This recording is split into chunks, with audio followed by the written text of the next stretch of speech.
नमस्कार, मी प्रज्ञा भगत. आपण पाहताय आपला आवाजच्या बातमीपत्रामध्ये आपणा सर्वांचं मनपूर्वक स्वागत. सरकारने 500 व हजाराच्या नोटा चलनातून बंद केल्यानंतर जिल्हा नागरी सहकारी बँका आणि पतसंस्थांनाही या नोटा न स्वीकारण्याचे आदेश रिझर्व्ह बँकेने दिले आहेत. चलन बदलण्याच्या निर्णयानंतर पतसंस्था आणि सहकारी बँकांचा व्यवहार ठप्प झाला आहे. पैसे देण्यावर मर्यादा असल्याने संतापलेला ग्राहक खाते बंद करण्याच्या मनस्थितीत आहे. दरम्यान जिल्हा नागरी बँकांनी आक्रमक पवित्रा घेत 19 नोव्हेंबरपर्यंत जर निर्बंध हटवले गेले नाही तर जिल्हा नागरी बँका बंद ठेवण्याचा इशारा पुणे जिल्हा नागरी सहकारी बँक असोसिएशनने दिला आहे. या नागरी सहकारी बँका व पतसंस्थांवर सरकारच्या या आदेशाचा काय परिणाम झालाय याबाबतचा आढावा आपला आवाजचे कार्यकारी संपादक सुरेश वाणीसर यांनी घेतला आहे. पाहूयात विस्ताराने.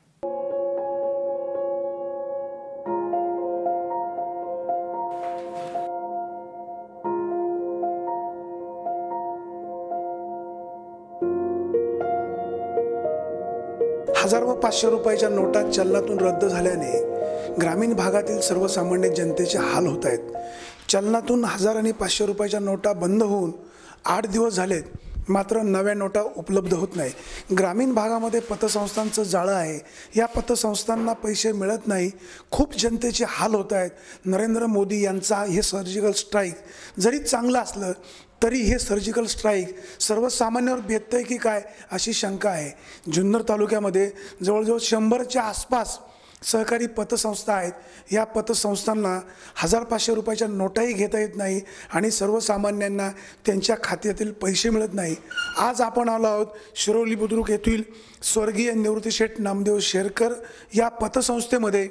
कशा पद्धतीने त्यांचा कारभार चालतोय आपण या संस्थेच्या कर्मचाऱ्यांना विचारणार आहोत. आपण पाहू शकतोय या ठिकाणी सगळा शुकशुकाट आहे. या ठिकाणी कॅशियर आहे, कोणी या ठिकाणी फिरकत नाही. सगळ्या पद्धतीनं सगळा कारभार जो आहे अतिशय शांत पद्धतीनं आहे. काय नेमकी वस्तुस्थिती आहे आपण या संस्थेच्या व्यवस्थापनाकडनं जाणून घेणार आहोत. सर्वसामान्य ठेवीदारांना त्याचबरोबर सभासदांना पतसंस्थांमधनं पैसे मिळत नाही. सत्तेवर असलेले त्या संस्थांचे संचालक मंडळालाही खूप मनस्ताप सहन करावा लागतो. निवृत्ती ग्रामीण पतसंस्थेचे सचिव ज्ञानदेव टेंबे माझ्यासोबत आहेत. काय नेमकी वस्तुस्थिती आहे या ठिकाणी जे सभासद आहेत, ठेवीदार आहेत, कर्जदार आहेत, कशा पद्धतीनं त्यांनाही मनस्ताप होतोय, त्याचबरोबर संस्थेलाही किती त्रास होतोय आपण जाणून घेऊयात. टेंबेजी काय सांगाल आपण? आमचं कर्ज व्यवहार संपूर्ण बंद झालेला आहे आणि ठेवीदारांना पैसे द्यायला आमच्याकडे पैसेच नाही. आमचं PDC बँकेत खातं असल्यामुळं आम्हाला तिकडूनही पैसे येत नाही, आमचा भरणाही होत नाही. त्यामुळे आमच्याकडे पैसेच राहिलेले नाहीत आणि ठेवीदार येत आहेत ते आम्हाला हॅरॅसमेंट करत आहेत. परंतु आम्ही आता काही करू शकतच नाही कारण पैसे आमच्याकडनं उपलब्धच नाही आणि आम्हाला ज्यावेळेस उपलब्ध होईल त्यावेळेस आम्ही ठेवीदारांना पैसे देऊ शकेल. आजची कंडिशन आमची तशी नाही आहे. तुमचा दररोजचा व्यवहार चलनातल्या 1000 आणि 500 रुपयाच्या नोटा बंद व्हायच्या अगोदर दररोजचा व्यवहार किती चालायचा आणि आज काय वस्तुस्थिती आहे? दररोजचा व्यवहार आमचा कमीत कमी लाखभर आमचा भरणा व्हायचा PDCमध्ये दररोज. ज्या दिवसापासून आज तागायत आमचा भरणा 0 झालेला आहे. म्हणजे आमचा जवळजवळ 70-80 लाखाचा तोटा झालेला आहे आज. आणि कर्ज व्यवहार तर आमचा संपूर्ण बंद झालेला आहे आणि कर्जदार भरण्यासाठी येतोय पण तो 1000-500च्या नोटा घेऊन येतो, ते आम्ही स्वीकारत नाही. त्याच्यामुळे त्यांनाही त्रास होत आहे कारण त्या बाहेर चलनात जात नाहीत नोटा आणि त्याच्यामुळे ते आम्हाला कॅश करत नाहीत आणि त्यामुळे आमचाही आम्हाला उत्पन्न मिळत नाही आणि त्यांचंही कर्ज कमी होत नाही, त्यांचं व्याज वाढत राहिलेलं आहे. तर कमीत कमी यासाठी आम्हाला पतसंस्थांना आणि जिल्हा बँकांना सरकारने परवानगी द्यावी एवढीच आमची इच्छा आहे. केंद्र सरकारने प्रामुख्याने नरेंद्र मोदी यांनी हा निर्णय काळा पैसा बाहेर काढण्यासाठीचा चांगला निर्णय घेतला आहे अशी पण चर्चा होते. आज मात्र पतसंस्था असेल, ग्रामीण भागातील जनता असेल, यांना खूप मनस्ताप होतोय. ह्या निर्णयाकडे आपण कसं पाहता आणि काय व्हायला हवं होतं? हा निर्णय होत असताना प्रथम ज्यावेळेस नोटा बदलायच्या आहेत त्याच्या अगोदर केंद्र सरकारने बँकांकडे 1000-500च्या नोटा ज्या आहेत त्यांची कलेक्शन करून त्या मोबदल्यात त्यांना पहिल्या नवीन नोटा द्यायला पाहिजे होत्या आणि मग एका वेळेस तुम्ही केंद्र सरकारने हे बंद केलं असतं तर त्या लोकांना अवेलेबल नोटा झाल्या असत्या. आज बँकेत सुद्धा अवेलेबल नोटा नाहीत आणि त्याच्यामुळे हा खरा प्रश्न निर्माण झालेला आहे. तुमचा दररोजचा लाखो रुपयाचा टर्नओव्हर होतो, आज मात्र शुकशुकाट आहे. सभासद या ठिकाणी पैसे घ्यायला येतात, आज तुम्ही त्यांना पैसे देऊ शकत नाही. सभासदांचा जो मनस्ताप आहे, तुम्ही याला कसं सामोरं जाता आणि काय अडचणी तुम्हाला निर्माण होत आहेत? आम्हाला अडचणी म्हणजे आता प्रत्येक कोणाचं लग्न, कोणाचं औषधोपचारासाठी पैसे लागतात, कोणाला वैयक्तिक खर्चासाठी पैसे लागतात, ते सुद्धा आम्ही देऊ शकत नाही. कारण 1500च्या नोटा बंद झाल्यामुळे आज कंडिशन खूप खराब झालेली आहे आणि आमच्या संस्थेत आज 10 रुपये जरी कोणी मागितले तरी मिळू शकत नाहीत, अशी आमची परिस्थिती आहे. पतसंस्थांचं एक फेडरेशन आहे. सरकारकडून बँकांना, पतसंस्थांना पैसे मिळावेत, प्रामुख्याने पतसंस्थांना सरकारने पैसे देण्याची मुभा द्यावी, असं तुमचं फेडरेशन प्रयत्न का करत नाही?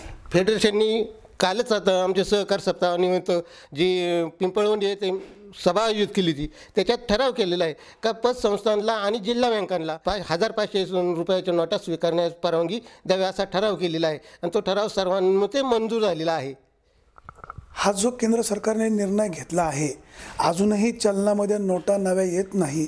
नरेंद्र मोदी केंद्र सरकार यांनी जाहीर केलं होतं की नोटा तुम्हाला 4000 मिळतील, 8000 मिळतील. आज मात्र पुन्हा 4चे 2वर आलेत. असाच परिणाम भविष्यकाळामध्ये होत राहिला तर याचा परिणाम भविष्यकाळामध्ये पतसंस्थांवर काय होऊ शकतो? भविष्यकाळात ह्या पतसंस्था मोडकळीस येतील. ह्या पतसंस्था केंद्र सरकारला जवळजवळ बंद करायच्या अशा दृष्टीनेच हा व्यवहार चाललेला आहे. जिल्हा बँकाही बंद करायच्या आहेत म्हणून हा व्यवहार अशा पद्धतीने करतायत असं माझं मत आहे. ग्रामीण भागातील सर्वसामान्यांना हक्काचे पैसे मिळणारं ठिकाण ते म्हणजे जिल्हा सहकारी बँक, त्याचबरोबर पतसंस्था. आज मात्र केंद्र सरकारने 1000 आणि 500 रुपयाच्या नोटा सहकारी पतसंस्थांना आणि जिल्हा बँकांना घेण्यास मनाई केल्यामुळे ग्रामीण भागामध्ये मोठ्या प्रमाणात कुचंबना होते. ग्रामीण भागातील मोलमजुरी करून पोट भरणारा सर्वसामान्य शेतकरी मोठ्या प्रमाणात अडचणीत आलेला आहे. केंद्र सरकारने याबाबतचा विचार करायला हवा. नरेंद्र मोदी यांच्या ह्या निर्णयाचं खरोखर स्वागत होतं आहे. त्याचबरोबर सर्वसामान्यांची आज जी अवहेलना होते याकडेही लक्ष देणं गरजेचं आहे. गेले अनेक दिवसापासून संपूर्ण देशात जी चर्चा चालू आहे, 1000 आणि 500च्या नोटा बंद करून मोदींनी सर्जिकल स्ट्राईक केला. खरं आहे, सर्जिकल स्ट्राईक झाला, पण आज सर्वसामान्य जनतेला त्याचे फार वाईट परिणाम भोगावे लागत आहेत. विशेषतः मी शेतकऱ्यांच्या बाजूने बोलेल. आज शेतीमालाचे बाजारभावांचा जर विचार केला तर कांद्याच्या किमती अगोदर ढासळलेल्या होत्या. आताशी कुठंतरी बाजारभाव सुधारण्याची वेळ आली होती, परंतु अचानक हा धक्का बसल्यामुळं कांद्याचे बाजारभाव जवळपास 20 ते 25% खाली आलेले आहेत. वास्तविक पाहता कांद्याच्या बाजारभावात कांद्याची मागणी फार मोठ्या प्रमाणावर आहे, परंतु समोरून जो व्यापारी पैसा देणार आहे आडतदाराला, तो पैसा 1000 आणि 500च्या स्वरूपातला असल्यामुळं तो पैसा स्थानिक व्यापारी घेत नाही. स्थानिक व्यापारी घेत नाही याचं कारण असं आहे की स्थानिक व्यापाऱ्याकडनं शेतकरी तो पैसा घेत नाही. त्यामुळं आज बाजारपेठ माल कमी असूनही बाजारभावाचा उठाव होत नसल्याचं चित्र दिसते आणि याचा सर्वस्वी परिणाम शेतकऱ्यालाच भोगावा लागत आहे. दुसरी परिस्थिती अशी आहे, जिल्हा बँका आणि पतसंस्था यांचं ग्रामीण भागात मोठ्या प्रमाणावर जाळं विणलेलं आहे. राष्ट्रीयकृत बँका सोडल्या तर या बँकांमध्ये कुठल्याही पद्धतीने या नोटा स्वीकारल्याही जात नाहीत आणि त्यांचे पूर्णपणे व्यवहारच बंद असल्यासारखं आहे. आज मजुरीच्या माणसाचे पैसे द्यायचे म्हटलं तरी सुट्टे पैसे उपलब्ध कुठून करायचे आणि कसे करायचे हा सर्वसामान्य शेतकऱ्याकडे प्रश्न निर्माण झाले आहे. पेट्रोल पंपावर जर गेलं तर शासनाने सांगितले, सरकारच्या माध्यमातून सांगितलं गेलं की पेट्रोल पंपावरती तुमच्याकडनं नोटा स्वीकारल्या जातील, परंतु 1000 रुपयाची नोट असेल आणि त्या व्यक्तीला जर 100 रुपयाचं पेट्रोल भरायचं असेल तर नाईलाज असतो त्याच्याकडून त्या पेट्रोल पंपावरती त्याला पेट्रोल मिळत नाही. नाईलाज असतो त्याला 500 रुपयाचं पेट्रोल भरावं लागतं आणि ती परत जुन्याच चलनातली 500 रुपयाची नोट स्वीकारावी लागते, अशी वस्तुस्थिती आहे. आज या गोष्टीला जवळजवळ 10 ते 15 दिवस होत आलेत.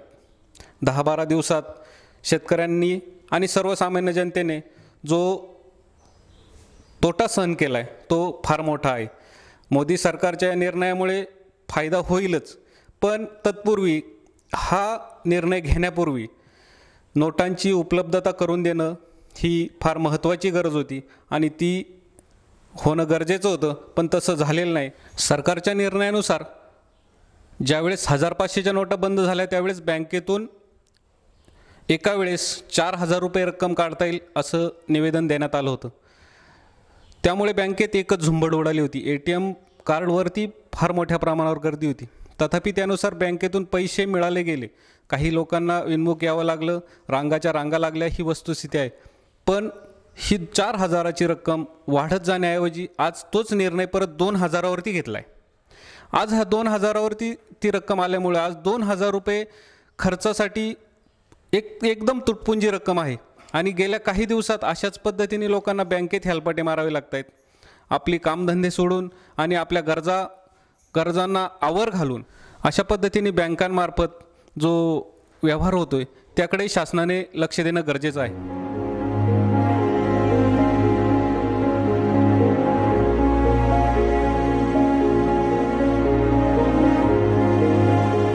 केंद्र सरकारने 1000 आणि 500 रुपयाच्या नोटा चलनातून रद्द केलेल्या आहेत.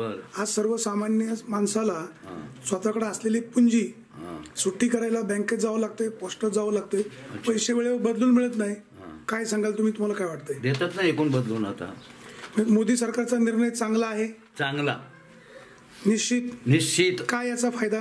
याचा फायदा म्हणजे यापूर्वी 6 महिन्यापूर्वी त्यांनी बँकेमध्ये जे सभासद नव्हते त्यांना 3.5 ते 4 लाख लोकांना सभासद करून घेतले, कारण पुढचं हे नियोजन होतं आणि म्हणून त्यांनी ते करून घेताना आज ते कार्यान्वित झाले.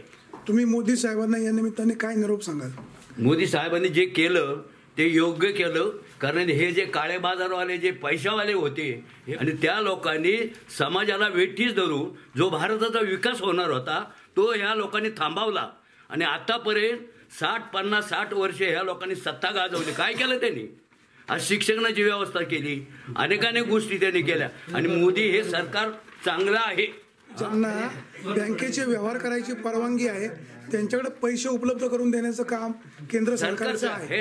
एकाच टायमाला भारत केवढा मोठा आहे ना, एवढ्या बँकेने पैसे पुरवायचं, हे करायचं ते करायचं गोष्टी म्हणजे आपल्याला आपल्या कुटुंबामध्ये व्यवस्था नीट करता येत नाही, एवढा भारतामध्ये व्यवस्था करायची म्हणजे गोष्ट. मी 1957 सालापासून मुंबई शहरामध्ये नोकरी करतो ट्रॅफिकमध्ये. त्या टायमाची अवस्था आणि आजची अवस्था बदलत होत चालला आणि बदल झालाच पाहिजे. ताई, तुम्ही काय सांगाल? 1500 रुपयाच्या नोटा चलनातून रद्द झाल्यात, काय वाटतं? हा निर्णय कितपत योग्य आहे? काय तुम्ही गृहिणी आहेत, तुम्हाला काय त्रास होतोय का निर्णय चांगला आहे? निर्णय चांगला आहे. त्रास होतो प्रत्येकालाच, पण आता कसं आहे, थोडाफार त्रास सहन केलाच पाहिजे ना. चांगलं व्हायचं असेल तर थोडाफार त्रास सहन केलाच पाहिजे. केंद्र सरकारने 1000 आणि 500 रुपयाच्या नोटा चलनातून रद्द करून 8 दिवस झालेले आहेत. सर्वसामान्य जनतेची जी ससेहोलपट होते ती मोठ्या प्रमाणात होते. त्याचबरोबर केंद्र सरकारचा हा निर्णय चांगलाही आहे असाही सूर काही लोकांमधून येतोय. पोस्ट खात्यामध्ये नोटा बदलून मिळत आहेत. सुरुवातीला 4000 रुपये मिळतील, पुन्हा रक्कम त्याची कमी केलेली आहे. मी शिरोली बुद्रुक येथील पोस्ट ऑफिसमध्ये आलेलो आहे. माझ्यासोबत काही लोक आहेत. काय त्यांना वाटतंय? माझ्यासोबत एक ज्येष्ठ बाबा आहेत. ह्या बाबांना मोदी सरकारचा हा निर्णय कितपत योग्य वाटतोय, बाबांना काही त्रास होतोय का, आपण जाणून घेऊयात. बाबा, देशाचे पंतप्रधान नरेंद्र मोदी यांनी 1000 आणि 500 रुपयाच्या नोटा चलनातून रद्द करून 8 दिवस झालेत. सर्वसामान्यांना पैसे मिळत नाही अशी टीका होते. प्रामुख्याने विरोधी पक्षाची लोक नरेंद्र मोदी यांचा हा निर्णय सर्वसामान्यांच्या मानगुटीवर बसणारा आहे, सर्वसामान्यांच्या अडचणी वाढवणारा आहे. मोदी साहेबांच्या या निर्णयाविषयी तुम्हाला काय वाटतंय? काय सांगाल आपण? मोदी साहेबांनी 8 तारखेला जो निर्णय घेतला, भारताची अर्थव्यवस्था जी डळमळीत झाली होती, काळा पैसा हा जो वाढला होता, ह्या काळा पैसा ज्यांनी दडून ठेवला त्या लोकांना आज अशी परिस्थिती झाली का त्या काळ्या पैशाचं करायचं काय? गंगेमध्ये टाकून दिले, कुठं कोणी टाकून दिले. पण मोदींनी जो निर्णय घेतला तो योग्य घेतला. आणि आज जे लोक वरडतात हे सर्व पैशावालेच ओरडतात. गोरगरीब आहेत ना, त्यांना व्यवस्थित पैशाचं वाटप केलं जातं, त्यांना ते मिळाले जातात, ते घेतात, काही त्रास होत नाही गोरगरिबांना. बॉम्ब करतात हे राष्ट्रवादीवाले, काँग्रेसवाले आणि इतर जे पैशावाले लोक आहेत हेच ओरडत राहतात. बाकी काही होत नाही. आज लोक आनंदाने येतात, पैसे घेतात, पैसे घेऊन जातात. आज एवढा मोठा भारत आहे, या भारताला एवढा मोठा पैसा पुरवायचा ही काय खायची गोष्ट नाही. ह्या लोकांना काय वाटतं, आम्ही आज आम्हाला पैसे मिळत नाही. आज तुम्हाला पैसे मिळतात, सर्व काय होतं, पैसा आहे, पैसा मिळत आहे, गरिबांना काही त्रास होत नाही. पण विनाकारण हेच लोक ओरडत राहतात की पैसे मिळत नाही, पैसे मिळत नाही, लोकांना फसवत राहतात, लोकांची दिशाभूल करत राहतात. मोदींनी हा जो निर्णय घेतला हा जवळ 6-7 महिन्यापूर्वीच घेतला होता. ज्या लोकांना बँकेमध्ये खातं नव्हतं त्या लोकांना 0 पैशामध्ये खातं काढून दिलं. कारण पुढं हे जे करायचं होतं ते त्यांनी व्यवस्थिशीर केलं आणि ते या लोकांना यापूर्वी जमलं नाही. हे लोक म्हणत होते 10 वर्षापूर्वी आम्ही निर्णय घेतला होता. मग यांचे काय हात पकडले होते कोणी? त्या टाईमला का नाही यानं नोटी बंद केल्या? का करता आले नाही? मोरारजी देसाईने 78 साली काहीतरी मला वाटतं नोटी बंद केल्या होत्या. त्या टायमाला अशी थोडी बंबबंब झाली, पण नंतर सुरळीत झालं. हे सुद्धा 8-15 दिवसामध्ये सुरळीत होईल आणि गोरगरिबांचा जो पैसा आहे तो त्यांना निश्चित मिळेल. जिल्हा सहकारी बँक पतसंस्थांमध्ये लोकांना पैसे मिळत नाही. ग्रामीण भागामध्ये पतसंस्थांचं जाळं मोठ्या प्रमाणात आहे, सहकारी बँकांचं जाळं मोठ्या प्रमाणात आहे. त्या ठिकाणी पैसे नाहीत, सरकारने त्या ठिकाणी पैसे उपलब्ध करायला हवे होते. काय वाटते आपल्याला? परिस्थिती अशी आहे की जे राष्ट्रवादी आपलं जिल्हा बँक आहेत ना, ह्या जिल्हा बँकेमध्ये सर्व वर्चस्व राष्ट्रवाद्यांचं आहे आणि राष्ट्रवादींच्या बँक आहे म्हणून मोदी साहेब पैसे देत नाही अशातला भाग नाही. परंतु ह्या लोकांनी जो काळा पैसा दडून ठेवलेला आहे तो काय मागच्या हाताने किंवा मागच्या हाताने ते आतमध्ये घालवतील ना पैसे. कारण बँकाच त्यांच्या आहेत ना, बँका त्यांच्या असल्यामुळं त्यांचे ऑफिसर लोक त्यांचे ऐकतील. आणि म्हणून मोदींनी हे जे केले ह्या बँका बंद केल्या, ह्या चांगल्या केलेल्या आहेत. पण परिस्थिती अशी का जे शेतकरी आहेत त्यांचं बरेचसे खाते त्या बँकेत आहे. तेव्हा आता काही दिवसानंतर तरी 8 दिवसांनी किंवा 4 दिवसांनी त्या बँका यांनी ओपन करावा आणि शेतकऱ्यांचे जे पैशाची अडचणी आहेत त्या त्यांनी दूर करावा. मोदींनी जो निर्णय घेतला हा अतिशय महत्त्वाचा घेतला. मी 1957 सालापासून पंडित नेहरूच्या याच्यापासून तर आजपर्यंत मी हे सर्व बघितलेलं आहे. मी एका ट्रॅफिकमध्ये ड्युटी करीत होतो, पण हा जो निर्णय हा शिरवंदी आहे लोकांना. परंतु हे बाहेरचे जे पैशावाले लोक आहेत हेच ओरडत राहतात, बाकी कोणी काय करत नाही. आणि म्हणून मोदीचा हा निर्णय योग्य आहे, समाजाने त्याला मान्यता दिलेली आहे. परंतु हे जे लोक आहेत हेच ओरडत राहतात आणि अज्ञान लोक फसतात, एवढंच मला म्हणायचं आहे, बाकी काही नाही. बाबा, जिल्हा बँकेमध्ये पैसे लोकांना मिळत नाही. तुमचं म्हणणं असं आहे की जिल्हा बँक स्वतःच पैसे ठेवतील किंवा काळा बाजार करतील. ह्या बँकांची चौकशी व्हायला हवी. काय वाटते आपल्याला? नाही, बरोबर आहे. जिल्हा बँका ज्या आहेत ना ह्या सर्व राष्ट्रवादीवाल्याच्या आहेत आणि त्या जर मोकळ्या केल्या तर हे कुठल्याही परिस्थितीमध्ये त्या बँकेतून पैसे आपले जे काळा पैसा आहे तो आतमध्ये टाकतील. परंतु त्याच्या अगोदर बँकेमध्ये काय काय आहे ते कारभार तो पहिला मोदींनी बघावा आणि नंतरच त्यांना परवाना द्यावा, नाही तर देऊ नये. कारण यांचा कोट्याने पैसा पडला बँकेनी. सर्वसामान्य जनतेची आजही ग्रामीण भागामध्ये काही अंशी ससेहोलपट होते. मोदी साहेबांना तुम्ही या निमित्ताने काय आवाहन कराल? नाही, मोदी साहेबांना सांगाल की बाबा आजची जी परिस्थिती शेतकऱ्यांची आज ससेहोलपट होते, पण इतकंसा म्हणजे त्रासदायक वाटत नाही. पण ते काही दिवसांनी ते निवळल. 7 दिवसांनी आज पहिल्या दिवशी जर बघितलं 10 तारखेला ती काय परिस्थिती होती आणि आज असते बदल होत चालला आहे. 1 महिन्यामध्ये निश्चित बदल होईल आणि हा जो पैसा त्यांनी दडून ठेवलेला राष्ट्रीय बँकेमध्ये तो बँकेतला पैसा यांनी पहिल्यांदा चेक करून जप्त करून टाकावा, मगच त्यांना पैसे पुरवठा करावा अशी माझी भावना आहे.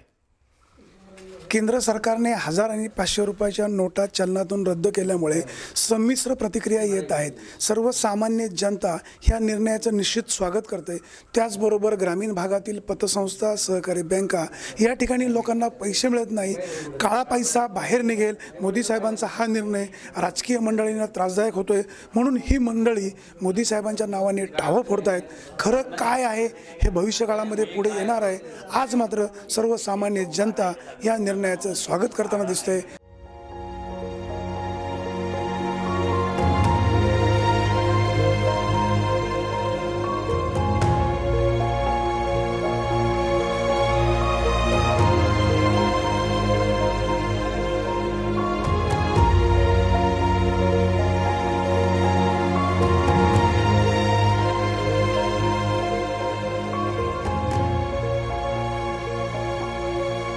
चलनातील 1000 व 500 रुपयाच्या नोटा केंद्र सरकारने रद्द करून 8 दिवस झालेले आहेत. सहकारी बँकांना, सहकारी सोसायट्यांना, त्याचबरोबर पतसंस्थांना पैसे मिळत नसल्यामुळे सर्वसामान्य लोकांची मोठ्या प्रमाणामध्ये कुचंबणा होते.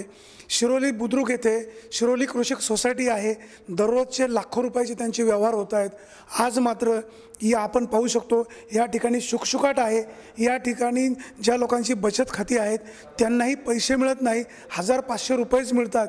ज्या सहकारी बँकांना, सहकारी सोसायट्यांना, पतपेढ्यांना बँकिंग व्यवसायकारांची परवानगी दिलेली आहे त्यांना पैसे उपलब्ध करून दिले जात नाही. सर्वसामान्य लोकांची गोची होते. शेतकरी वर्गाच्या अडचणीला सामोरं जावं लागतं आहे. शेतावर असणारे जे मजूर आहेत त्यांचेही पैसे दिले जात नाही. मोदी सरकारचं हे सर्जिकल स्ट्राईक काळा पैसा बाहेर काढण्यासाठी जरी निश्चित फायद्याचं असलं तरी हे सर्जिकल स्ट्राईक सर्वसामान्यावर बेततं आहे की काय अशी शंका यामुळे निर्माण होते. ग्रामीण भागामध्ये सहकारी पतसंस्था, सहकारी सोसायट्या, त्याचबरोबर सहकारी बँका मोठ्या प्रमाणात आहेत. त्यांना 1000 आणि 500 रुपयाच्या नोटा घेताही येत नाही आणि बदलूनही दिल्या जात नाही. ज्यांना बँकिंग व्यवसाय करायची परवानगी आहे त्यांची कुचंबना होते. कुठंतरी राजकारण होतं आहे का अशी मात्र या निमित्ताने शंका निर्माण होते. नरेंद्र मोदी साहेबांनी ते 500-1000 रुपये नोटा काढल्या बरोबर आहे, पण आमच्या इथं पैशाची गरज आहे आम्हाला, जेव्हा पैसे ते भेटत नाही, मजुरी वाटायला पैसे नाही. मॅडम तुम्ही यांना पैसे का देत नाही? आणि आहे जे सुट्टे पैसे ते प्रत्येकाच्या तर गरजा दैनंदिन भागल्याच पाहिजे. यांना जे खर्चायला पैसे पाहिजे ते मिळत का नाहीत? सध्या तरी बँकेतनं आम्हाला चलन उपलब्ध होत नाही. बँक जी वैयक्तिक ज्या व्यक्तीला जेवढे पैसे देते तेवढेच आमच्या संस्थेला पण देते. त्यामुळे आम्हाला बँक तुम्हाला पैसे उपलब्ध करून देत नाही, हा त्या ठेवीदाराचा काय दोष आहे का? ठेवीदाराचा जरी दोष नसला तरी ठेवीदारही भरपूर आहेत. त्यांना प्रत्येक ठेवीदाराला दैनंदिन गरजा भागेल असे. काय हा प्रॉब्लेम कशामुळे निर्माण झाला आहे? 1000 आणि 500च्या नोटा चलनातून रद्द झाल्यामुळे अचानक एवढं चलन अवेलेबल करणं त्यांना पण शक्य नाही ना, सर्वांना तेवढे चलन. आणि आज शेतकऱ्यांची मोठ्या प्रमाणात कुचंबना होते. ही अडचण अजून किती दिवस चालणार आहे? ते तर आम्ही पण नाही सांगू शकत की किती दिवस हे चालू शकतं.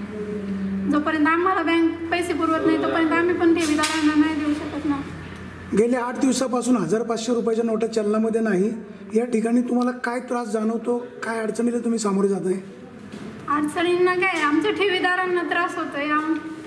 ठेवीदारांना बँकेत पण रांगेत उभे राहावे लागते आणि त्यांच्याही दैनंदिन गरजा भागवायला त्यांना त्रास होतोय. राष्ट्रीयकृत बँकांमध्ये पैसे बदलून मिळतात, जुन्या नोटा जमाही केल्या जातात. तुमच्याकडे तशी प्रोव्हिजन आहे का? नाही, आम्हाला तर तशी प्रोव्हिजन आमच्या संस्थेसाठी नाही आहे. राष्ट्रीयकृत ज्या बँका आहेत त्या आयकर विभागाशी निगडीत, म्हणजे त्यांनी आयकर विभागाशी निगडीत केलेल्या आहेत, तसं आपल्या संस्थेचं नाही आहे. आणि आहे ते सरकारला योग्य जो वाटतो तो निर्णय त्यांनी घेतलेला आहे. आपण त्याच्यावर काय बोलू शकत नाही.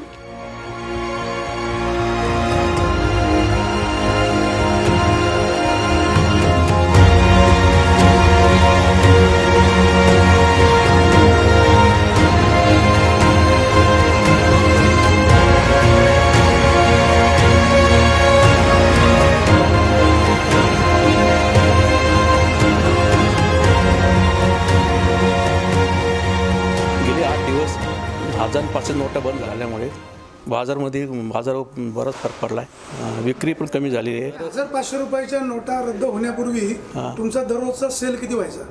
1000-500च्या नोटा रद्द होण्यापूर्वी 50 ते 60 हजाराचं दररोजचा सेल व्हायचा. पण आज काय परिस्थिती? आत्ता एकदम सुटसुकाट आहे. दररोजचा सेल 10-1 हजाराचा होतो. शासनाने जे 1000 आणि 500 रुपयाच्या नोटा बंद केल्यामुळं काळ्या पैशाच्या दृष्टिकोनातून आम्ही त्यांचं स्वागत करतो. परंतु हे करत असताना गोरगरिबांची किंवा सर्वसामान्य लोकांची कुचंबना होऊ नये, त्यांच्या आर्थिक व्यवहाराला काही अडचण येऊ नये म्हणून पर्याय व्यवस्था अगदी त्याच वेळेला करणं आवश्यक होतं. तर ती पुरेशा प्रमाणात आत्तापर्यंत तरी 8 दिवस होऊन गेले तरी झालेली नाही. त्याच्यामुळे मजूर वर्ग, हातावर पोट असणाऱ्या लोकांचे फार हाल होतात. अगदी आमच्याकडे सुद्धा व्यक्तिगत आणि संस्था यांना एकच तराजू तोललं जातं. शिरोली कृषी सोसायटी एक 10 गावांची सोसायटी आहे. जवळजवळ 3500 तुमचे सभासद आहेत. या शेतकऱ्यांची आज काय अडचण होते काय सांगाल? अडचण अशी होती की प्रत्येकाचं कोणाचे शेतकऱ्याच्या मुलाचं लग्न आहेत, मुलीचे लग्न आहेत, त्यांना मग कमीत कमी 4-5 लाखाची गरज असते, परंतु तिथं तर 2,000 रुपयेसुद्धा आम्ही त्यांना देऊ शकत नाहीत. आम्ही आमच्याकडं थोडे 100 रुपयाच्या नोटा होत्या, त्यातले कसे तरी आत्तापर्यंत 500-500 करून गोरगरिबांची चूल पेटवण्याचं काम केलेलं आहे. पण आता कदाचित 1-2 दिवसात जर परिस्थिती सुधारली नाही तर तेही आम्हाला करता येणार नाही. चर्मन साहेब, नरेंद्र मोदी साहेबांनी 1000 आणि 500 रुपयाच्या नोटा चलनातून रद्द केलेल्या आहेत. गेले 8 दिवस झाले सर्वसामान्यांना पैशासाठी खूप त्रास होतोय, खूप मनस्ताप होतोय, उन्हामध्ये उभं राहावं लागतंय. त्याच्यामध्ये अजून भर म्हणजे जिल्हा बँकांनाही पैसे देणं घेणं बंद केलं आहे. ग्रामीण भागामध्ये पतसंस्थांचं जाळं मोठ्या प्रमाणात आहे, बँकांचं जाळं मोठ्या प्रमाणात आहे. आज सर्वसामान्यांचं अतिशय त्रास होतोय. कसं पाहता याकडे?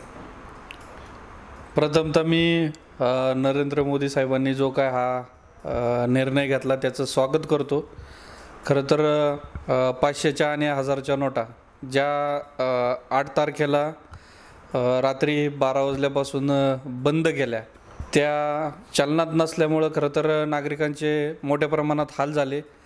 आणि नंतरच्या काळात ज्या 2000च्या नवीन नोटा बाजारामध्ये आणल्या, त्या आणल्यानंतर शेतकऱ्यांना खरं तर त्याच्या अडचणी जास्त प्रमाणात जाणवल्या. शेतकऱ्यांनी जे काय 500 आणि 1000च्या नोटा देऊन जे काय 2000 रुपयाची नोट घेतली, ती बाजारात गेल्यानंतर ती मोडल्यानंतर त्या दुकानदाराकडे सुद्धा देण्यासाठी पैसे उपलब्ध नाहीत. आणि अशा पद्धतीने खरं तर सगळं ह्या पैशाच्यामुळं बाजारपेठेमध्ये शुकशुकाट निर्माण झाला. आज शेतकऱ्यांच्या जीवनमानात जे काय रोजच्या गरजा आहेत त्या मिळण्यासाठी पैसा उपलब्ध झाला नाही. परंतु हे जरी खरं असलं का काळा पैसा हा आज बँकेमध्ये जमा होतोय, सरकारच्या खाती जमा होतोय, परंतु आजच्या ज्या काय अडचणी आहेत, आज गेले 5-6 दिवसापासून आपण बघतोय बँकेसमोर मोठमोठ्या रांगा त्या ठिकाणी आहेत. त्याच्यानंतर पतसंस्था असतील, सोसायट्या असतील, जिल्हा बँक असेल, या संस्थेमध्ये खऱ्या अर्थानं छोट्या शेतकरी, छोटी व्यावसायिक, छोटे धंदे करणारे व्यावसायिक यांची खाती आहेत. आणि या खात्यामध्ये त्यांचा पैसा ठेवलेला आहे आणि त्या खाती आज सरकारने बंद केल्या असल्यामुळं फार मोठ्या प्रमाणात त्याचं शेतकऱ्यांना अडचणीला सामोरं जावं लागते. माझी या निमित्ताने एवढीच विनंती आहे की लवकरात लवकर जिल्हा बँक असेल, सोसायटी असेल, पतसंस्था असेल, यांना परमिशन देऊन त्या ठिकाणी त्यांना नवीन करन्सी देऊन त्या ठिकाणावरून शेतकऱ्यांना पैसे देण्यास परवानगी द्यावी, एवढीच विनंती करतो. धन्यवाद. शिरोली खुर्द येथे एकात्मिक पीक व्यवस्थापन व आधुनिक पद्धतीचा अवलंब करून शेतकऱ्यांनी बटाट्याचे भरघोस उत्पादन घेतले आहे. महाराष्ट्र सरकारचा कृषीभूषण पुरस्कार प्राप्त शेतकरी अरुण मोरे आणि अनेक शेतकऱ्यांनी एकात्मिक पीक व्यवस्थापनाचा अवलंब केल्याने तब्बल 60 एकर क्षेत्रावर बटाट्याचे पीक घेऊन भरघोस असे 8 ते 9 टन उत्पादन मिळाले आहे. पाहुयात विस्ताराने.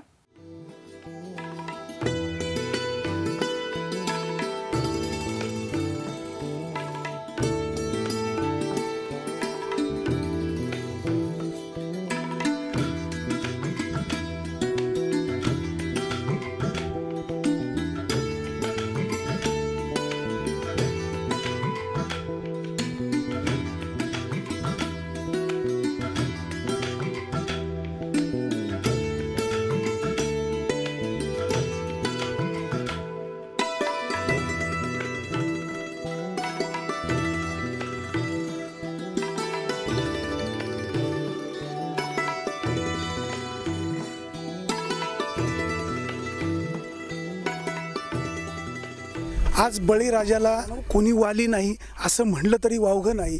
शेतकऱ्यांच्या नावाने मतं मागणारी मंडळी केवळ निवडणुकीपुरता मतांचा जोगवा मागतात आणि प्रत्यक्षात मात्र शेतकऱ्यांच्या पदरात काही टाकत नाही. शिरोली खुर्द येथे 60-70 शेतकरी एकत्र येऊन गेल्या 10 वर्षापासून सामूहिक पद्धतीनं शेती करतात. मग त्यामध्ये ऊस असेल, बटाटे असेल, अशा पद्धतीनं पिकं एकत्र घेऊन एकसारख्या पद्धतीनं पिकं घेऊन त्यामध्ये येणाऱ्या अडचणी एकमेकाला विचारून ते प्रश्न सोडवतात. त्यांचा हा प्रयोग निश्चितपणे चांगला राबवलेला आहे, त्याचं त्यांना यश पण आलेलं आहे. आपण पाहू शकतो या ठिकाणी मोठ्या प्रमाणामध्ये बटाट्याचं पीक घेतलेलं आहे. सगळे शेतकरी एर्जिक पद्धतीने एक सामूहिक पद्धतीनं एकत्र येऊन हे काम करतात. शेतकऱ्यांचा हा उपक्रम निश्चित आदर्श आहे. या ठिकाणी शेतामध्ये बटाटे काढण्याचं काम चालू आहे. माझ्यासोबत काही महिला आहेत, काय वाटतंय त्यांना आपण जाणून घेऊयात. ताई, तुम्ही या ठिकाणी बटाटे काढताय, आज उत्पन्नही चांगलं निघतंय. ह्या शिरोली खुर्दमध्ये सामूहिक पद्धतीनं शेती केली जाते, काय सांगाल आपण, काय वाटतं आपल्याला? शेतकऱ्यांचं खरं हे श्रमाचं फळ आहे आणि हे आज ह्या भरघोस पिकामुळं चांगलं आम्हाला लाभलं आहे. त्याच्यामुळं सामूहिक पद्धतीनं शेती केली जाते, याचा तुम्हाला काय फायदा होतो? सगळ्यांचे विचार, आचार, खतं, औषधं एकत्रित येऊन अरुणदादांसारखे मार्गदर्शन करणारे, त्यांच्यामुळे हे आज फळ आम्हाला लाभलेलं आहे. केंद्र सरकारने 1000 आणि 500 रुपयाच्या नोटा चलनातनं रद्द केलेल्या आहे, याचा शेतकऱ्यावर काय परिणाम होतो? भरपूर होतो. मग आज त्याच्यामुळे शेताला मालाला किंमत कमी भेटते आणि मालाला भरघोस माल असला तरी म्हणावं इतकं शेतकऱ्यांना बाजारभाव भेटत नाही. त्यामुळे किती माल निघाला तरी शेतकरी हा नाराजच आहे. नक्कीच शेतकऱ्यांची अवस्था आज अशी आहे, सर्वसामान्य शेतकऱ्यांना कोणीही वाली नाही. सत्तेवर येणारी मंडळी सगळेच सांगतात की शेतकऱ्यांचं आम्ही भलं करू, मात्र सत्तेवर आल्यावर सोयीनुसार विसरतात. या शिरोली खुर्दमध्ये या शेतकरी मंडळींनी जो उपक्रम राबवलेला आहे, हा उपक्रम राज्यातील इतर शेतकऱ्यांसाठी निश्चित आदर्श असा आहे. या शेतकऱ्यांनी राबवलेला हा उपक्रम कशा पद्धतीनं राबवला आहे आपण जाणून घेऊयात. या ठिकाणचे या शेतकऱ्यांचं नेतृत्व जे करतायत ते म्हणजे अरुणजी मोरे. कशा पद्धतीनं त्यांनी हे नियोजन केलं आहे, सगळे शेतकरी एकत्र आणताना त्यांना काय अडचण झाली, या प्रयोगामधून कितपत ते यशस्वी झाले आपण जाणून घेऊयात. मोरे साहेब, तुम्ही शिरोली खुर्दमध्ये गेल्या 10-15 वर्षापासून हा उपक्रम राबवत आहे. अतिशय चांगल्या पद्धतीनं तुम्ही हा उपक्रम राबवलेला आहे, शेतकरी एकत्र केलेले आहेत. हा तुमचा उपक्रम इतरांसाठी निश्चित आशादायी आहे. कसं पाहता याकडे आणि काय सांगाल? आमचा दृष्टिकोन एकच, आता एवढी वर्ष शेती करत असताना मार्केट भाव आमच्या शेतकऱ्याच्या हातामध्ये नाही आणि आम्ही माल जरी पिकवला, मार्केट कोसळलं की आमचा टोटली त्या ठिकाणी लॉस होतो. मग थोडासा आम्ही याच्यावर अभ्यास करून उत्पादन खर्च कमी कसा करता येईल की जेणेकरून आपल्याला पुढं असणारं मार्केट, उत्पादन खर्च याचा जर मेळ बसला तर निश्चितपणाने शेतकरी तोट्यात जाणार नाही. आणि म्हणून मग आम्ही आमच्या या सर्व मंडळींनी, शेतकरी मंडळींनी याच्यावर बारीक असा अभ्यास केला आणि या बटाट्यासारख्या पिकामध्ये प्रयोग केला नेमका की सेंद्रिय जमिनीमध्ये सेंद्रिय कर्ब जर आपण वाढवला तर निश्चितपणानं रासायनिक खताची गरज कमी लागणार आहे. आणि नेमका तो प्रयोग आमचा यशस्वी झाला. या पूर्ण प्लॉट आपण जो पाहताय यामध्ये एकरी फक्त आम्ही रासायनिक 16 किलो खत टाकले आणि उत्पादन जो खर्च जो आहे तो एरवी जो आमचा 40-45 हजार रुपये नुसता पीक संरक्षण आणि खतांसाठी जो व्हायचा तो यंदा आम्ही फक्त 16 हजार रुपयावर आणला आहे. 16 ते 18 हजार रुपये आमचा खर्च झाला आहे. आणि जमीन चांगली संरक्षित करण्यासाठी शेणखत प्रति एकर 1 ट्रक, त्याच्यानंतर ताक घेतला आणि नंतर डायमंड ग्रो म्हणून एक सेंद्रिय खत मिळतं, ते खत बेडवर पहिलं पसरलं. कुठल्याही प्रकारचा रासायनिक डोस या ठिकाणी दिलेला नाही. परंतु त्याच्यातून एक फायदा आम्हाला असा झाला की आमच्या जमिनीमध्ये माती खाणारं गांडूळं तयार झाली आणि त्यामुळं या सगळ्यात ह्या पिकाला जे काही संतुलित अन्नद्रव्य लागतात ती त्या गांडुळांच्या माध्यमातून मिळाली. आणि आम्ही जे काही ड्रिपच्या माध्यमातून 16 किलो खत वापरलं त्या माध्यमातून आम्ही त्या पिकाची गरज पूर्ण केली, जेणेकरून चांगल्या पद्धतीचं उत्पादन या ठिकाणी मिळणं शक्य झालं. तर या निमित्तानं एकच आम्ही शेतकऱ्यांना आम्ही अशा पद्धतीचा अभ्यास दिला की पिकाला एक थोडासा विचार करा का एरवी आपण 500 किलो 1000 किलो खतं वापरत होतो, रासायनिक खतं वापरत होतो, तर 16 किलो खतामध्ये जर आपल्याला एवढा सुंदर रिझल्ट मिळतो तर 500 किलो किंवा 1000 किलो खत वापरून आपल्याला किती पटीनं रिझल्ट मिळायला पाहिजे याच्यावर शेतकऱ्यांनी अभ्यास. सामूहिक पद्धतीनं शेती केली जावी, शेतकऱ्यांना याच्यामध्ये फायदा व्हावा, शेतकऱ्यांचं याच्यामध्ये हित आहे. हे सगळे शेतकरी एकत्र आले तर शेतकऱ्यांचं कल्याण होईल. ही कल्पना, ही संकल्पना तुम्हाला कशी सुचली आणि काय तुम्ही सांगाल याविषयी? मी सर्वसाधारण 2005 पासून या शेतकऱ्यांच्या बाबतीमध्ये सामूहिक शेतीच्या बाबतीत कार्यरत आहे. आणि हे कार्यरत असताना शेतकऱ्याला ज्या काही समस्या येतात त्या इंडिव्हिज्युअलमध्ये तो एकाकी पडतो त्या ठिकाणी समस्या सोडवण्यामध्ये. मग सामूहिक शेतीच्या माध्यमातून एकमेकाला गरज पण होते, प्रसंगी प्रत्येकाचं काम पण होऊन जातं.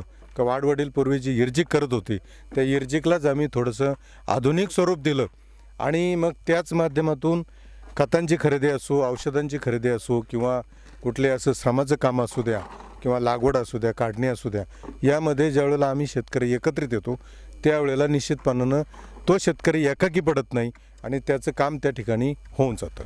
एखाद्या सिंगल शेतकऱ्यांनी एकरी 1 एकर बटाट्याची लागवड केली आणि सामूहिक पद्धतीनं तुमच्या उपक्रमात सहभागी झाला तर त्याचा काय फायदा होऊ शकतो? म्हणजे सामूहिक पद्धतीनं शेती करणं आणि सिंगल शेती करणं यातले तोटे काय आणि फायदे काय? आता यामध्ये प्रामुख्याने विषय असा आहे का ज्यावेळेला आम्ही गटाने शेती करतो तर मग बियाणं असेल, बियाणं एकत्रित पद्धतीनं इथं आम्ही आणून ते डिस्ट्रीब्यूट करतो.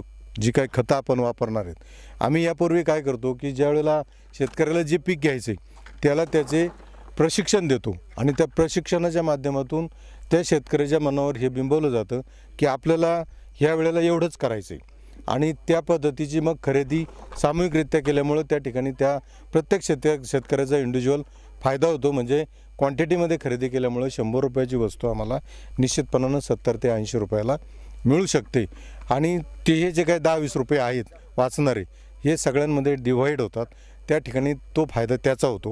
म्हणजे इनपुटमध्ये कमी खर्चात त्याला भांडवल उपलब्ध होतं. त्याचप्रमाणे आम्ही यावर्षीपासून दुसराही उपक्रम चालू केला की आम्ही आता जवळजवळ 60 एकर क्षेत्रावर हा जो काही बटाटा घेतला आहे, गेल्या वर्षी आम्ही या ठिकाणच्या लोकल व्यापाऱ्यांना माल देत होतो, परंतु यावर्षी आम्ही तसं केलेलं नाही.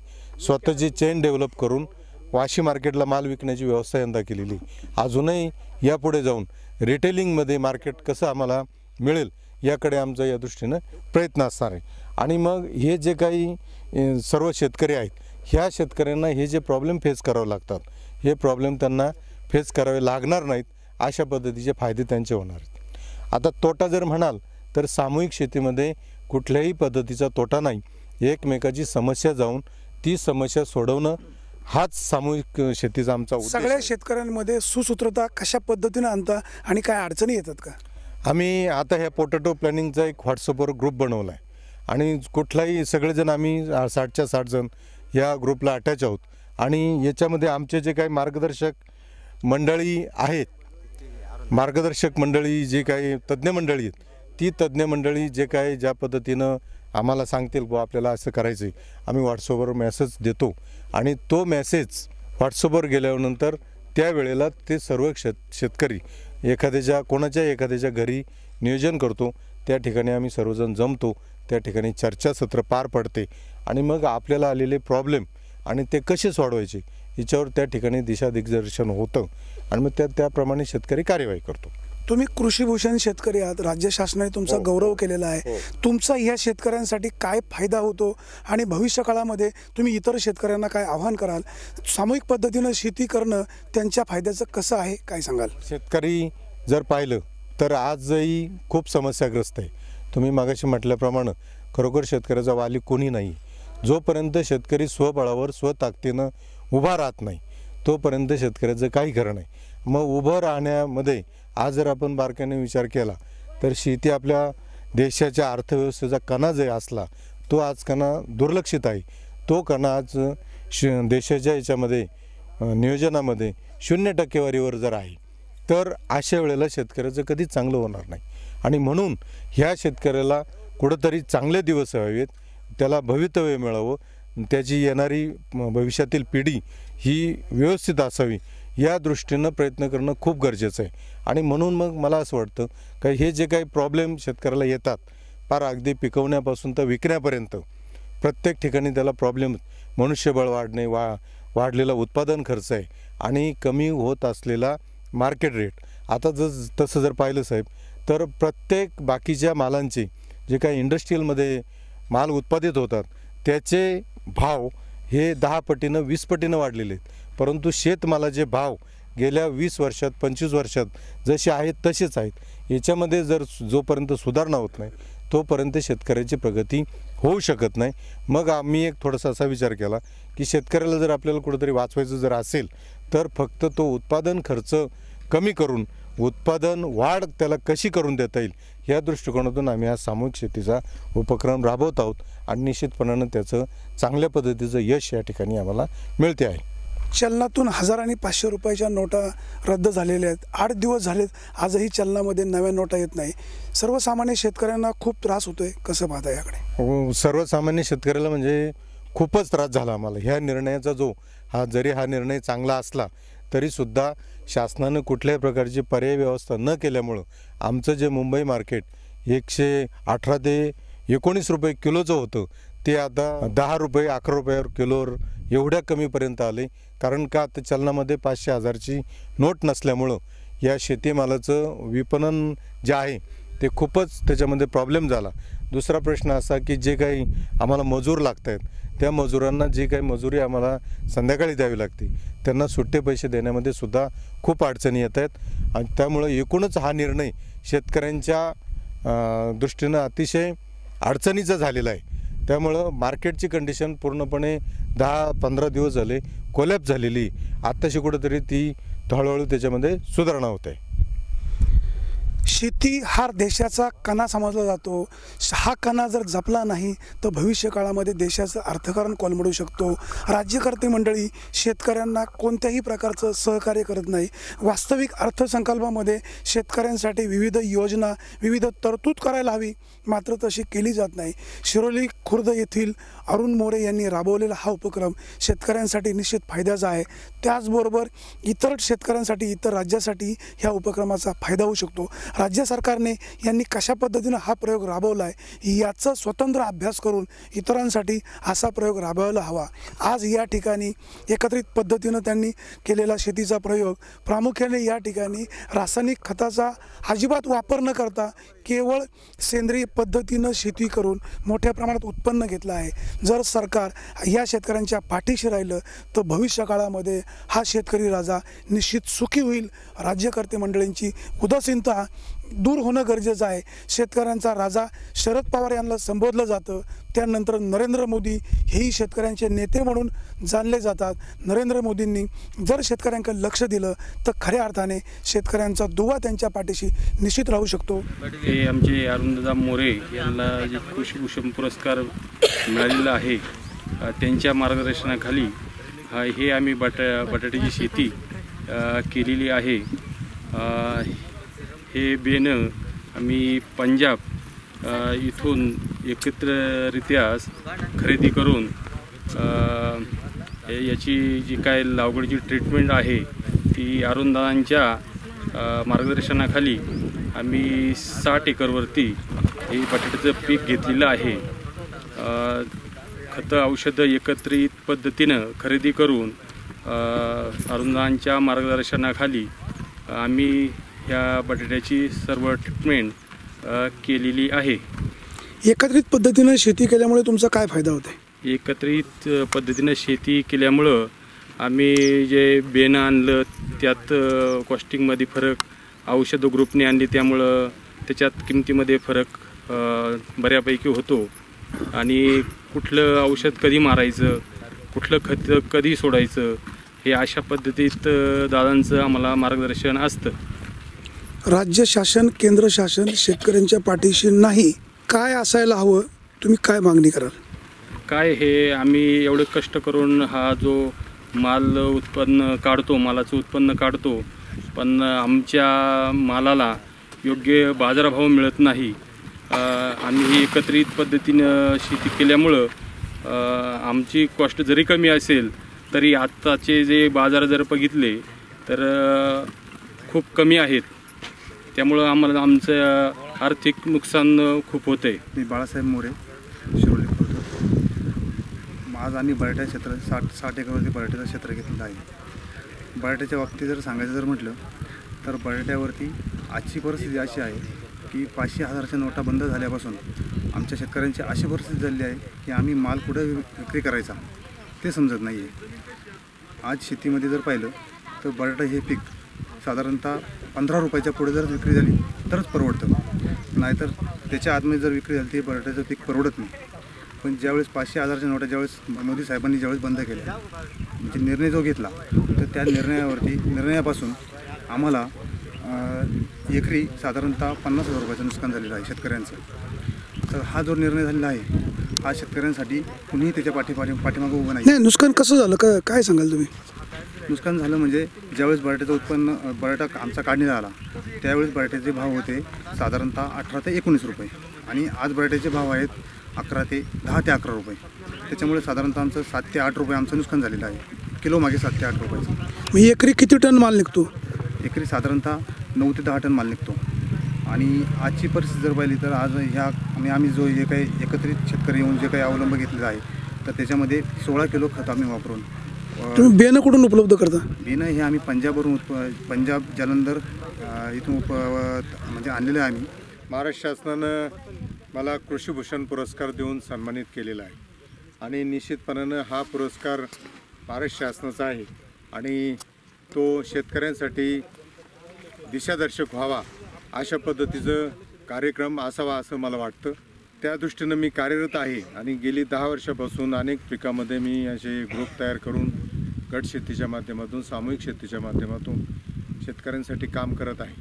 भविष्यामध्ये देखील मला एकच शेतकऱ्यांना या निमित्तानं शाश्वती देण्याचा जोगा असा एक कार्यक्रम तयार करायचा आहे की माझ्या शेतामध्ये मी जे काही पीक करेल त्या पिकापासून मला 100% एवढं उत्पादन मिळेल अशा शाश्वतीचा कार्यक्रम शेतकऱ्यांना द्यायचा आहे. आणि आता लगेचच आम्ही कांद्यासाठी या ठिकाणी कार्यक्रम करणार आहोत. गेल्या वर्षी आम्ही फक्त एकरी 6 किलो खत वापरून अतिशय चांगल्या पद्धतीचं म्हणजे जवळजवळ 250 ते 300 बॅग एकरी उत्पादन घेण्याचा प्रयोग केलेला आहे. तोच प्रयोग यंदा विस्तृत स्वरूपामध्ये आम्ही या ठिकाणी करणार आहोत. आणि या निमित्तानं मला एकच सांगायचं वाटतं की जोपर्यंत शेतकरी एकत्र होत नाही, आपल्या समस्या जोपर्यंत फेस करत नाही तोपर्यंत तो अतिशय एकाकी पडतो. आणि म्हणून शेतकऱ्यांनी या गटागटांच्या माध्यमातून एकत्र यावं, माल चांगल्या पद्धतीनं पिकवावा आणि पिकवत असताना उत्पादन खर्च कमी करावा, उगाच अवास्तव खर्च करू नये. आज प्रत्येकजण शेतकऱ्याला माल विकतो आणि तो विकत असताना शेतकऱ्याची खूप लूटमार होते आणि म्हणून शास्त्रशुद्ध पद्धतीनं पिकाच्या आवश्यकतेनुसार पिकाला जर संतुलित आहार दिला तर निश्चितपणानं त्याचा खर्च कमी होईल आणि तो कमी होणारा खर्च हाच त्याचा निव्वळ नफा असणार आहे हे शेतकऱ्यांनी लक्षात घेतलं पाहिजे. त्याचप्रमाणे हे करत असताना त्याचा उत्पादनाचा जो रेशो आहे तो कधीही कमी झाला नाही पाहिजे. म्हणून त्याने आपल्या जमिनीचं आरोग्य हे चांगल्या पद्धतीने ठेवलं पाहिजे. अशा पद्धतीने शेतकऱ्याला प्रशिक्षित करण्याचा माझा मानस आहे आणि मी त्या दृष्टीने काम करत आहे. आज शिरोली खुर्द येथील शेतकऱ्यांनी एकात्मिक पीक व्यवस्थापनातून 60 एकर क्षेत्रावरती मोठ्या प्रमाणावर बटाट्याचे उत्पादन घेतले. कमी खर्चात विक्रमी उत्पादन घेतलेले हे शेतकरी आहेत. आज यांच्या मालाची काढणी चालू आहे. परंतु ह्या शेतकऱ्यांना सर्वात जास्त जो फटका बसला आहे तो आज चलन बदलाचा सगळ्यात मोठा फटका आहे शेतकऱ्यांना बसला. ज्या बटाट्याचे बाजारभाव 18 ते 20 रुपये किलोचे होते ते चलन बदलाच्या फटक्यामुळे 12 ते 13 रुपयावरती येऊन ठेपले. त्यामुळे शेतकऱ्यांची मोठ्या प्रमाणात कुचंबना होती. तसंच चलन बदलाच्या या सर्जिकल स्ट्राईकमुळे आज कोणताही व्यापारी शेतकऱ्याच्या शेतावर येऊन माल खरेदी करत नाही आणि माल खरेदी केला तरी तो पैशाचे जे स्वरूपात देतोय तो 1000 आणि 500च्या स्वरूपात देतोय आणि ते शेतकऱ्याच्या दृष्टीने योग्य नसल्यामुळे शेतकरी तो पैसा नाकारता येतो. आज या सर्व शेतकऱ्यांना आपला माल मुंबईच्या बाजारपेठेत पाठवावा लागतो. आज आपल्या हातातील माल पुढील बाजारपेठेत जातोय पण पुढे दुसऱ्याच्या हातातच त्याचं भविष्य शेतकरी देतोय. त्यामुळे कुठंतरी या गोष्टीचा फटका शेतकऱ्याला निश्चितच बसला आहे. एकीचा फायदा निश्चित होतो हे शिरोलीकरांनी दाखवून दिलेलं आहे. सुमारे 60 शेतकरी एकत्र करून अरुण मोरे यांनी हा राबवलेला उपक्रम निश्चित कौतुकास्पद आहे. अरुण मोरे हे इतर शेतकऱ्यांसाठी देवदूत ठरत आहे.